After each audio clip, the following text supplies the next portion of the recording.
Hello বন্ধুরা, তোমরা সবাই কেমন আছো? আশা করি ভালো আছো। আমি আবার আসলাম ছোট্ট একটা ভিডিও নিয়ে। তো দেখো, এখানে আমি আর আমার বর বসে শসা কাটতেছি। শস দিয়ে খাবো। শস না, আর কি বলে এগুলো, কাসন্ড, এগুলো নিয়ে আসছে, ওগুলো দিয়ে খাবো। তো এখানে দেখো কচু, পটল, মরিচ, অনেক কিছু আছে। হাট থেকে নিয়ে আসছে বাবা আর আমার দাদা। যেহেতু কালকে পুজো, তো আজকে সব কিছু রেডি করতে হবে। দেখো, মানে গাজর, এরকম মরিচগুলো কত সুন্দর, মনে হয় এখনই ছিঁড়ে এখনই বিক্রি করলো। আমরা দুজনে শসা কাটতেছি, এদিকে এক পেশি পান বাঁচতেছে, মানে ধুতেছে, ছিঁড়তেছে।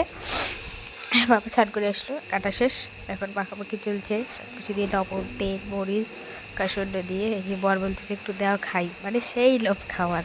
মাখা হয়নি, আগেই ও খাবে। তো সবাই একসঙ্গে খাওয়ার কিন্তু মজাটাই আলাদা। তো আমি দেখো দিলাম, টুক করে খেয়ে নিল। বলতেছি লবণ একটু কম হয়েছে, কারণ আমি একটু লবণটা কম খাই, আর একটু লবণটা চোকা চোকা বেশি খাই। তো আমি বাড়তেছি।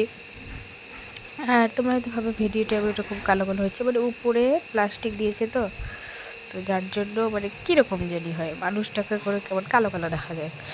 আবার আকাশ খারাপ, রোদ নেই, কিছু নেই। যেটা আমার দাদা খাচ্ছে সবাই শসা, এদিকে বাবাকে দিচ্ছি। আমি, আমার ভাস্তি ক্যামেরা ধরেছে, আমি আর ভাস্তি এক থালায় খাবো। বরকে দিয়েছি গামলায়। টাটা, বাইবে বন্ধুরা, আজকে এখানে।